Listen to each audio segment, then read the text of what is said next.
एक समय की बात है। एक छोटे से गांव में हरिया नाम का एक आदमी रहता था। उसके परिवार में उसके पिताजी, उसकी पत्नी माला, बेटा रजत और बेटी रजनी रहते थे। हरिया के पिताजी की एक मिठाई की दुकान थी और उनके रसगुल्ले दूर दूर तक मशहूर थे। हरिया के पिताजी मिठाई बनाते थे और हरिया दुकान पर बैठता था। एक दिन हरिया के पिताजी की बहुत ज्यादा तबीयत खराब होने की वजह से मौत हो जाती है। मैं सोच रहा था कि कोई और काम शुरू कर दूं। पिताजी के जाने के बाद अब मिठाई कौन बनाएगा? पर अब आप कहाँ नौकरी करने जाओगे? अगले दिन हरिया नौकरी ढूंढने निकल पड़ता है, पर उसे कोई नौकरी नहीं मिलती। बहुत दिन निकल जाते हैं, पर हरिया रोज ऐसे ही निराश होकर घर वापस आता था। एक दिन वो माला से बोलता है, सुनो, मैं अब अपनी दुकान ही संभालूंगा। मैंने हमेशा पिताजी को मिठाई बनाते देखा है। बाकी सब तो मुश्किल है, पर हाँ, रसगुल्ले बनाना आसान है। आप और रसगुल्ले? ऐसे तो मत बोलो। तुमको क्या पता मेरे बारे में? मैं हलवाई का बेटा हूँ। हाँ हाँ, क्यों नहीं, कोशिश करने में क्या जाता है। वैसे ही दिवाली आने वाली है, दिवाली पर अच्छा काम निकल जाएगा। अगले दिन बाद हरिया अपनी खुद की रसगुल्ले की दुकान खोल लेता है। वो खुद अपने हाथ से रसगुल्ले बनाता है और दुकान पर बैठ जाता है। रसगुल्ले ले लो, रसगुल्ले, ताजे रसीले और मीठे रसगुल्ले। हरिया की आवाज सुनकर वहाँ एक आदमी आता है। अरे वाह, रसगुल्ले दिखने में तो बहुत ही स्वादिष्ट लग रहे हैं। जरा 1 किलो पैक कर देना।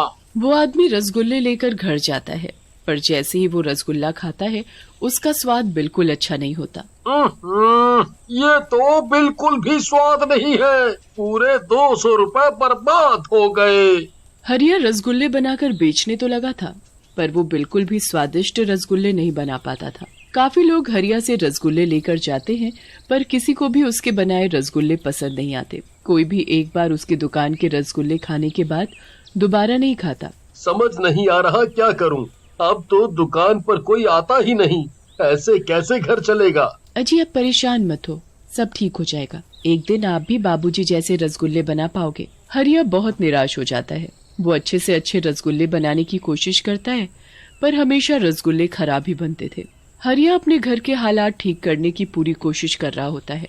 हरिया रोज शाम को दुकान बंद करके घर के पीछे वाले बगीचे में जाकर बैठता था, जहाँ आसपास बस शांति और हरियाली थी।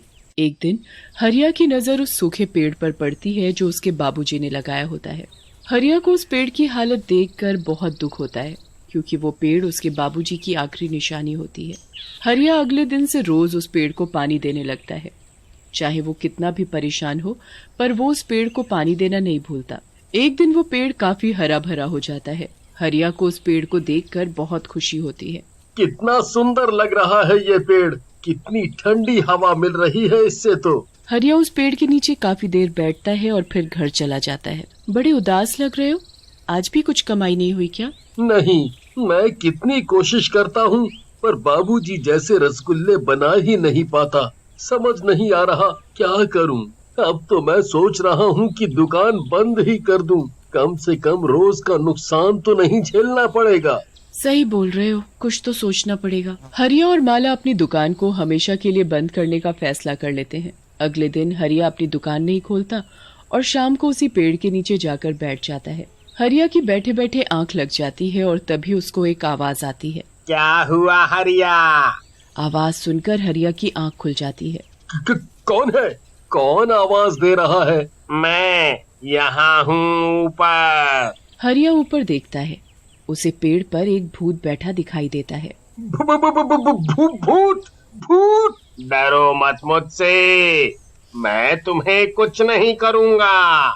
घबराओ मत हरिया, मुझे तुम्हारे हालात के बारे में सब पता है और तुम अब बिल्कुल परेशान मत हो, क्योंकि मैं तुम्हारी मदद करूँगा। तुम और मेरी मदद? तुमको कैसे पता मेरे बारे में? मुझे तो कुछ समझ ही नहीं आ रहा। तुम्हें कुछ समझने की जरूरत नहीं है, बस जैसा जैसा मैं बोल रहा हूँ वही करो। पर कहीं तुम मुझे अपनी बातों में फंसाकर मारना तो नहीं चाहते? मुझे तुम्हें मारना होता तो मुझे 1 सेकंड भी नहीं लगता तुम्हें मारने में, पर सब भूत एक जैसे नहीं होते।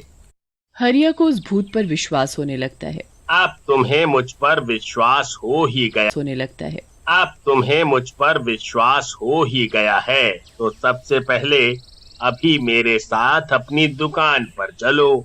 हरिया उस भूत की बात मान लेता है और दोनों दुकान पर जाते हैं। अब मुझे क्या करना है? तुम्हें नहीं, मुझे करना है। तुम चुपचाप बैठ जाओ बस और मुझे देखो कि मैं क्या कर रहा हूँ।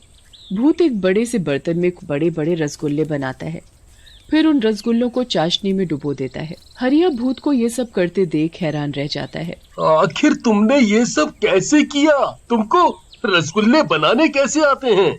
वो सब छोड़ो और कल सुबह अपनी दुकान खोलकर सबको अपने रसगुल्लों का स्वाद चखाना। भूत इतना कहकर वहाँ से गायब हो जाता है। हरिया घर जाकर सारी बात माला को बताता है। माला भी हरिया की बात सुनकर हैरान रह जाती है। अगली सुबह हरिया बड़ी उम्मीद से अपनी दुकान खोलता है कि सबको उसकी दुकान के रसगुल्ले पसंद आएंगे। सब लोग रसगुल्ले देखकर बड़े हैरान होते हैं क्योंकि कभी किसी ने इतने बड़े रसगुल्ले देखे भी नहीं होते। रसगुल्ले खाओ, रसगुल्ले, ताजे मीठे रसगुल्ले।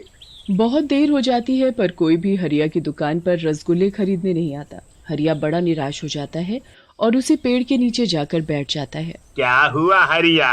आज तो तुम्हें बहुत खुश होना चाहिए, पर क्यों? क्योंकि आज तो तुम्हारी दुकान के सारे रसगुल्ले बिक गए होंगे। नहीं, ऐसा बिल्कुल भी नहीं हुआ। सबने आकर रसगुल्ले देखे तो सही, पर किसी ने खरीदे नहीं। एक काम करो, कल तुम लोगों को मुफ्त में रसगुल्ले बांटना। हरिया अपने घर जाता है और फिर से माला को सारी बात जाकर बताता है। अजी, आप ये कैसी बातें कर रहे हो? घर का एक एक पैसा उन रसगुल्लों में लगा दिया है हमने। अगर हम उनको मुफ्त में लोगों को बांट देंगे तो पैसे कहाँ से आएंगे?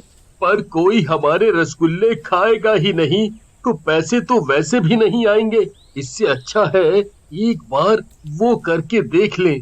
मुझे तो कुछ समझ नहीं आ रहा है, इसलिए आपको जो ठीक लगे आप वो करो। हरिया रात भर यही सब सोचता रहता है और सुबह होने का इंतजार करने लगता है। जैसे ही सुबह होती है हरिया अपनी दुकान खोलता है और लोगों को आवाज देने लगता है। रसगुल्ले ले लो, रसगुल्ले, इतने स्वादिष्ट रसगुल्ले आपने कभी नहीं खाए होंगे।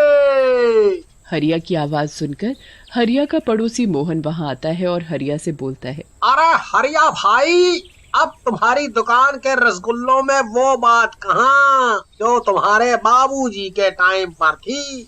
हाँ भाई, बात तो बिल्कुल सही है, पर एक बार चख कर तो देखो कि इन रसगुल्लों का स्वाद कैसा है।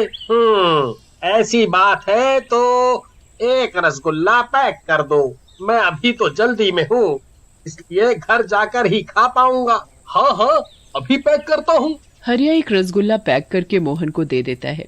उसके बाद वहाँ 2-4 लोग और आते हैं। भाई, हमने सुना है कि तुम आज मुफ्त में रसगुल्ले खिला रहे हो, जरा हमें भी खिलाओ। हरिया उनको रसगुल्ले देता है जिसे खाकर वे लोग खाते ही रह जाते हैं। उरी बाबा, कितना स्वादिष्ट रसगुल्ला है, बिल्कुल वैसा जैसा तुम्हारा बाबूजी बनाता था। अरे भैया, इतना स्वादिष्ट रसगुल्ला आखिर इस पागल को पसंद नहीं आएगा है? हरिया रसगुल्लों की तारीफ सुन बड़ा खुश होता है।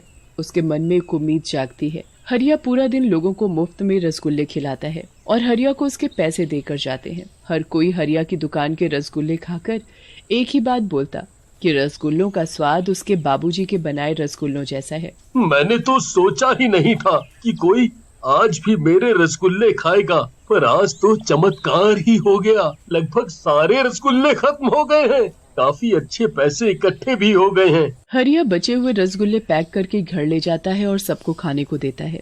माला जैसे ही रसगुल्ला खाती है, अरे वाह, ये तो बिल्कुल वैसा स्वाद है जैसा बाबूजी के हाथों के बने रसगुल्ले का होता था। हरिया जैसे ही रसगुल्ला खाता है वो भागता हुआ उसी पेड़ के पास जाता है जिस पेड़ पर भूत रहता है। बाबूजी! बाबूजी? कौन बाबूजी? मुझे सब समझ आ गया है, आप मेरे बाबूजी हो। उस दिन के बाद रोज हरिया के बाबूजी रात को रसगुल्ले बनाते